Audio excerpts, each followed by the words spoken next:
This is part 2 to the numbering machine formatting video. Here I will show you the results of the sequential numbering and static text that was programmed into the 1025 in my previous video. The first number value was set to print in a loop from 1 to 10. The second part of this imprint that says of 10 is static text that will remain the same. I'm going to print through the sequence to show you the results now. You can see on the screen here that it says 1 of 10 right now. So I'm going to click the button.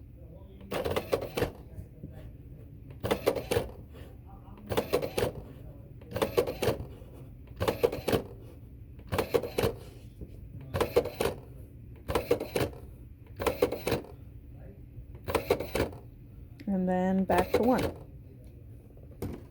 So there you can see we have the sequence of 1, 2, 3, 4, 5, 6, 7, 8, 9, 10, and then back to 1.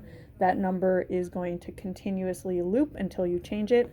And this part of 10 is static and will also stay the same until you change it.